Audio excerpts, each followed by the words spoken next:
साथियों, ज्योतिष शास्त्र भी यही कहता है। कहने को तो ये भविष्य जानने की विद्या है, परंतु इसकी जो सबसे बड़ी सीख है वो है वर्तमान में जीना। अपने जो कार्य हैं उनको सही तरीके से सही समय पर पूरी ईमानदारी से संपादित करना, ताकि भविष्य आपका सुनिश्चित ऑटोमेटिकली हो जाएगा। दुनिया की कोई ताकत उसको रोक नहीं सकती।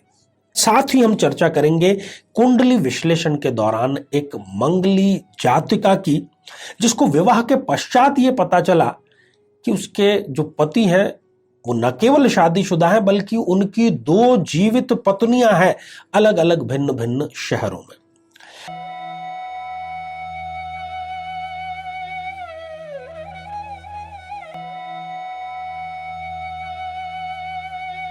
साथियों, यदि आप भूतकाल में जीते हैं तो यह सुनिश्चित है कि आप सदैव पश्चाताप करते रहेंगे।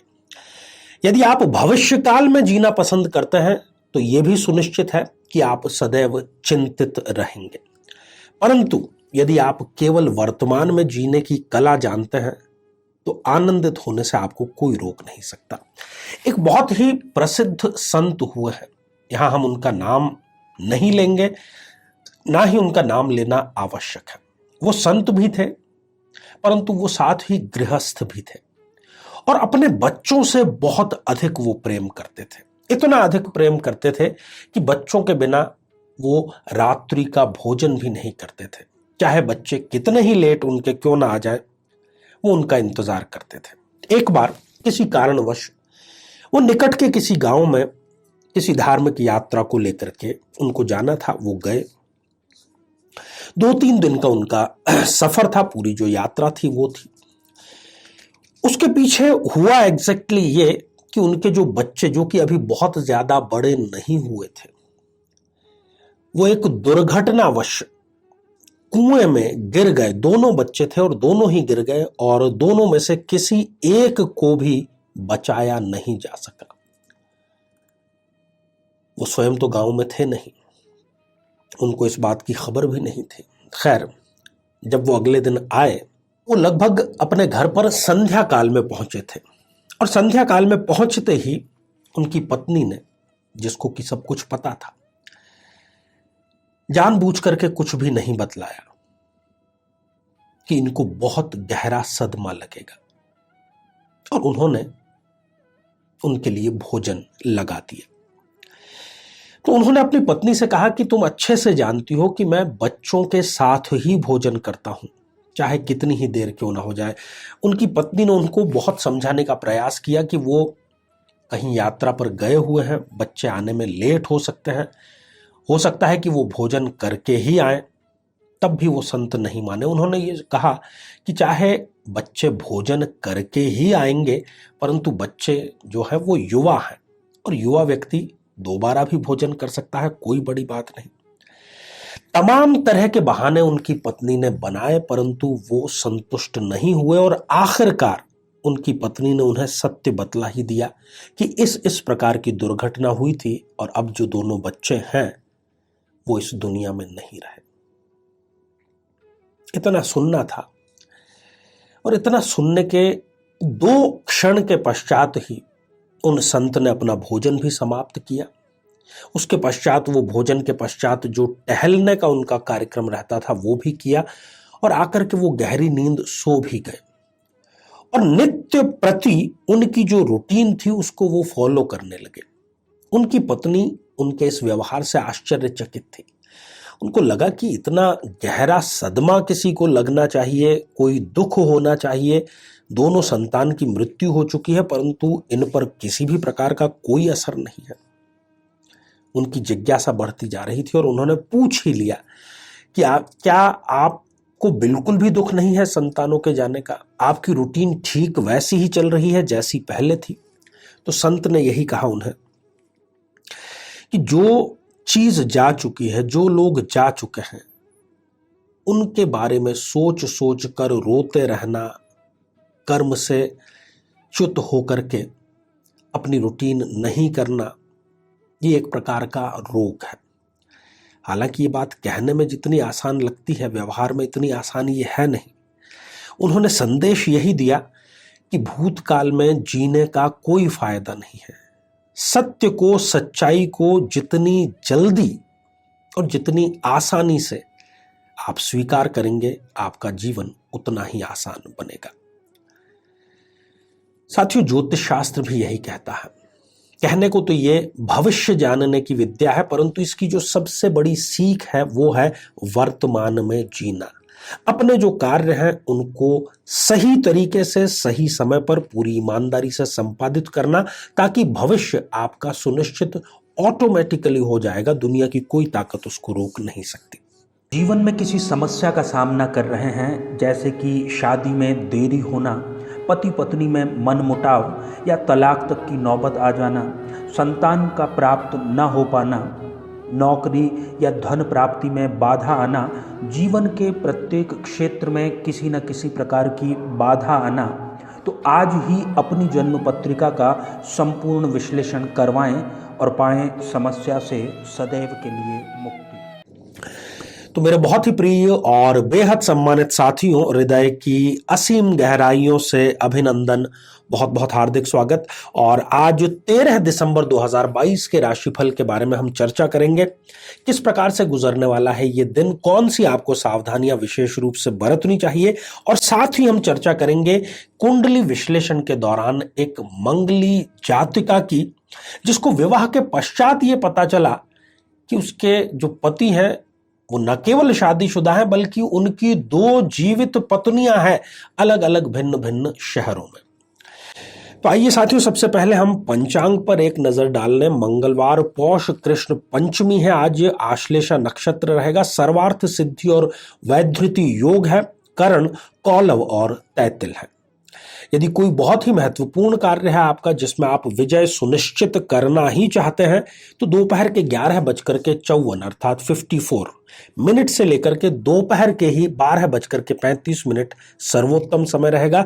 इस बीच में आपको वो कार्य शुरू अवश्य कर देना चाहिए। साथ ही दोपहर के 2:50 से लेकर के शाम को 4:07 तक राहु काल रहेगा। तो शुभ कार्य, मांगलिक कार्य इसमें वर्जित रहेंगे। तो साथियों, शुरुआत करते हैं मेष राशि से।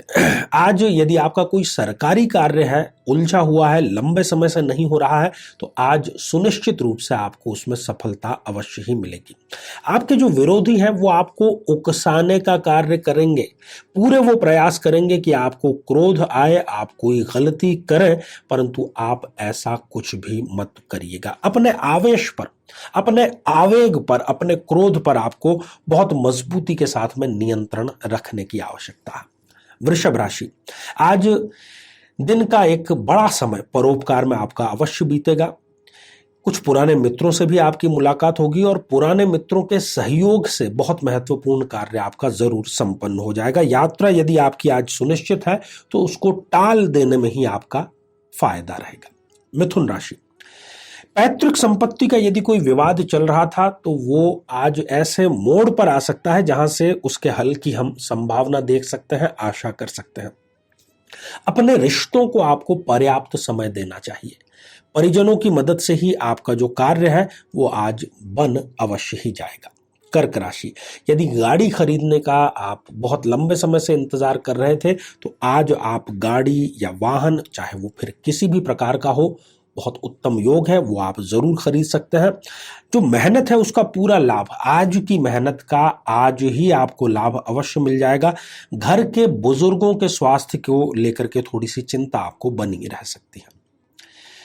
तो आइए साथियों, बीच में हम कमेंट्स भी नियमित रूप से लेते हैं। और आज ये जो पहला कमेंट है ये साक्षी जी ने लिखा है। आपने पूछा है, सर लव रिलेशनशिप में क्या ये प्रयोग हम कर सकते हैं? जी हाँ, बिल्कुल, किसी भी प्रकार का। हालांकि ये हमने दाम्पत्य जीवन के लिए बतलाया है, परंतु आप लव रिलेशनशिप के लिए भी, अपने लव रिलेशनशिप को किसी भी बुरी नजर से बचाने के लिए भी इस प्रयोग को अवश्य कर सकते हैं। ढेर सारी शुभकामनाएं। सिंह राशि, यदि आप आज कोई निवेश करना चाहते हैं तो आज आपको विशेष रूप से सावधानी बरतने की आवश्यकता है। कार्यस्थल पर, ऑफिस में कोई जो विवाद है वो अत्यधिक उलझ जाएगा। ऐसी स्थिति में आ जाएगा कि उसका कोई भी समाधान आप कर पाने की स्थिति में नहीं रहेंगे। ऐसे में मौन रहना ही आपके लिए सर्वोत्तम रहेगा। किसी धर्म स्थल की यात्रा भी आज आपकी अवश्य हो सकती है। कन्या राशि, आज आपको मेहमान नवाजी का मौका मिलेगा और आय में आपके सुनिश्चित रूप से वृद्धि आज अवश्य होगी। आय का अतिरिक्त साधन भी स्थापित होने में आज का दिन आपको विशेष रूप से मददगार रहेगा। घर के लिए खरीदारी आप कर सकते हैं, खासतौर पर बहनों के लिए। यदि वो कोई सजावटी सामान, इलेक्ट्रॉनिक्स खरीदना चाहती हैं तो आज का दिन उनके लिए बहुत बेहतर है। तुला राशि, अनुभवी लोगों के साथ उनके सहयोग से काम करने से ही आपका कार्य जो है वो बनेगा। सरकार में यदि आप स्वयं कार्य करते हैं या आपका कोई सरकार से कार्य है तो आज का दिन आपके फेवर में है। संतान को लेकर के कोई छोटी बड़ी चिंता अवश्य हो सकती है। वृश्चिक राशि, कारोबार की चिंता आपको लगातार बनी रहेगी। जो परिणाम है वो आप भगवान पर ही छोड़ दें, केवल कर्म पर आप कॉन्सेंट्रेट करें। धार्मिक यात्रा होने का आज संपूर्ण योग निर्मित हो रहा है। साथियों, दूसरा जो कमेंट है ये हमने आज विजय कुमार दास जी इन्होंने लिखा है और आपने जय जगन्नाथ लिख भेजा है। तो विजय कुमार जी, आपकी प्रत्येक कार्य में विजय सुनिश्चित हो, ऐसी हम ईश्वर से प्रार्थना करते हैं। धनु राशि, सरकारी कार्य आज आपका भी संपूर्ण रूप से बनने का बहुत सुंदर योग निर्मित हो रहा है। संतान के स्वास्थ्य को लेकर के थोड़ी चिंता आपको बनी रह सकती है।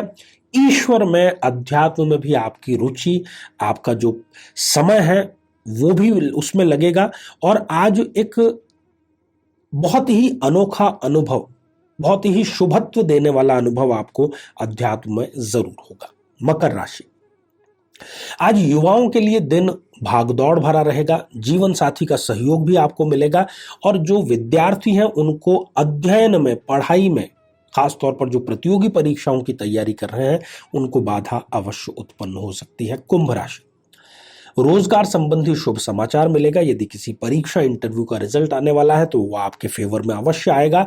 आपको अपनी योग्यता का लाभ आज अवश्य मिलेगा। धैर्य से काम ले, धीरे धीरे रे मना, धीरे सब कुछ हो। मीन राशि, आज आपके जो उच्च अधिकारी हैं वो आज आपसे प्रसन्न रहेंगे और किसी भी प्रकार का जो निर्णय है वो आपके पक्ष में ही सुनिश्चित रूप से आएगा। यदि आप कंवारे हैं तो शादी की बात भी आज आपकी जरूर पक्की हो सकती है। इसी बीच में नरेश जांगेड़ जी का जो कमेंट है वो शामिल कर रहे हैं हम। ये लंबे समय से हमारे सम्मानित दर्शक हैं। आपने जय श्री राम, जय गुरु जी लिख करके भेजा है। तो नरेश जी, कमेंट के लिए ढेर सारी आपको शुभकामनाएं और बहुत बहुत साधुवाद। तो आइए साथियों, इसी बीच बहुत ही महत्वपूर्ण हमारा इन दिनों डिस्कशन चल रहा है मंगली दोष को लेकर के, खासतौर पर द्वितीय भाव में मंगल को लेकर के और उसको लेकर के जो गलतफहमियां हैं उन पर। सिंह लग्न की जन्म पत्रिका आप देखिए, हम स्क्रीन पर आपको दिखाने का प्रयास कर रहे हैं। सिंह लग्न में सबसे बड़ी गलतफहमी यह हो जाती है, इसलिए हो जाती है, होनी वाजिब भी है, क्योंकि मंगल देव यहां पर योग कारक स्थिति में है। सिंह लग्न की जन्म पत्रिका में द्वितीय भाव में ही मंगल देव विराजमान है। द्वितीय भाव में बैठा हुआ मंगल, उत्तर भारत में यह प्रचलन है कि उसको मंगल कंसीडर नहीं किया जाता है, परंतु आज की ये घटना और कुंडली का ये विश्लेषण देख करके आप जरूर यकीन करेंगे कि यहां पर बैठा हुआ मंगल भी, और चाहे वो सिंह लग्न में ही क्यों ना हो, वो भी कहीं ना कहीं प्रताड़ित करने का कार्य करता है। ये एक ऐसी कन्या की जन्म पत्रिका है। द्वितीय भाव में बैठा हुआ मंगल यद्यपि आमतौर पर चिंता का विषय नहीं होता है, नहीं होना चाहिए। इन्होंने उनके विवाह में देरी अवश्य कर दी और देरी का एक कारण भी था कि इनका जो एक पैर है उसमें थोड़ी सी लचक थी, कहीं ना कहीं उसमें कमी थी और इस कारण से इनका जो विवाह हुआ वो 36 वर्ष की आयु के पश्चात हुआ और इसका भी कारण कहीं ना कहीं मंगल था। खैर, ये तो कुछ भी नहीं। कुछ इनके साथ में अच्छी घटनाएं भी हुई, क्योंकि लग्नेश जो सूर्य देव हैं वो लाभ भाव में जाकर के विराजमान है, तो ये सेल्फ मेड थी। इनको कोई ऐसी बात पसंद नहीं आती थी कि कोई इनकी मदद करे। ये जो भी करती थी अपने बलबूते पर ही करती थी और इन्होंने शिक्षिका का जो पद है वो भी अपनी योग्यता के आधार पर ही इन्होंने प्राप्त किया। अष्टम भाव में आप देख रहे हैं कि राहुदेव विराजमान है, केतु द्वितीय भाव में विराजमान है। यहां पर बैठे हुए राहुदेव अपनी 7वीं दृष्टि से मंगल पर दृष्टिपात कर रहे हैं।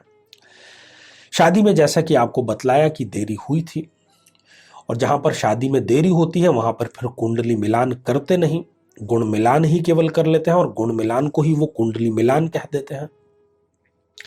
विवाह के 3 माह पश्चात ही इस कन्या को यह पता चला कि इनके जो पतिदेव हैं वो पहले से ही शादीशुदा हैं, बल्कि एक बार नहीं उनकी 2 पत्नियां हैं, 2 बार उनका विवाह पहले भी हो चुका है और भारत के ही 2 शहरों में उनके घर भी हैं जहां पर उनकी गृहस्थी एक प्रकार से स्थापित हो चुकी है। परंतु ये पहली पत्नियों जैसी नहीं निकली।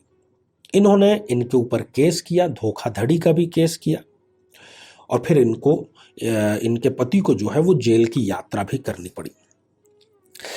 ये सारी स्थितियां मंगल और राहु के दृष्टि संबंध के कारण हुई और दूसरी गलती जो इन्होंने की वो थी बिना कुंडली मिलाए विवाह संपन्न करने की और द्वितीय भाव के मंगल को मंगल कंसीडर नहीं करने की। ऐसी कोई स्थिति यदि किसी कन्या की जन्म पत्रिका में होती है तो विवाह तो कुंडली मिलान करके करना ही चाहिए। साथ ही विवाह के पूर्व ही 27 अर्थात 27 शनिवार तक काले कुत्ते को नियमित रूप से रोटी भोजन के पूर्व समर्पित अवश्य करनी चाहिए। निश्चित रूप से ये दोनों यदि कार्य कर लेते हैं तो ऐसी कोई भी दुर्घटना भविष्य में उनके साथ में नहीं हो सकती। तो साथियों, आज के लिए केवल इतना ही और इसी मंगल कामना के साथ में कि आप सभी स्वस्थ, समृद्ध और शांतिपूर्वक जीवन व्यतीत करें। नमस्कार।